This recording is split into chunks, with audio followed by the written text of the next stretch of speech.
বন্ধুরা, আজকে তো সানডে। সানডে মানে তো ফান্ডে। আমার কাছে সানডে বলে ফান্ডে না, মানে সব দিনই আমার কাছে ফান্ডে। কারণ কি, আমাকে রান্নাঘরে কোনোদিনই ঢুকতে হয় না, কারণ আমার না রান্না করতে ভালো লাগে না। এই সানডেতে আমার হাজব্যান্ডের ছুটি থাকে।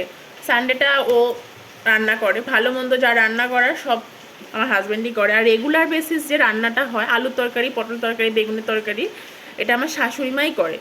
কারণ আমার 10 বছর হয়েছে, বিয়ে হয়েছে, এখনও পর্যন্ত আমাকে রান্না করতে, হ্যাঁ এক্সেপশন আমার শাশুড়ি হয়তো কোথাও গেল কিংবা একটু শরীর খারাপ করেছে তখন আমাকে রান্না করতে হয়। কিন্তু আমার শাশুড়ি সত্যি খুবই ভালো।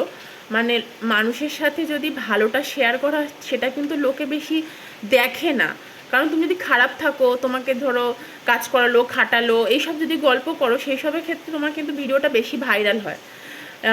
এটা আমি পরোয়া করছি না, কারণ যে যে ভালো তাকে তো ভালো বলতেই হয়। বলো, এটা তো আমি, তোমরা শুনছো অবশ্যই, কিন্তু ওপরওয়ালা সেও তো শুনছে, তাকে তো আমি জবাব দিতে পারবো না যদি আমি মিথ্যে কথা বলি। বলো, তোমাদের সাথে এটাই শেয়ার করলাম। কারণ যে ভালো তাকে যদি আমি ভালো না বলি, আমি যেন আমার ধর্মের দিক থেকে আমি, মানে আমি আমি মনের দিক থেকে নিজেকে সায় দিতে পারি না।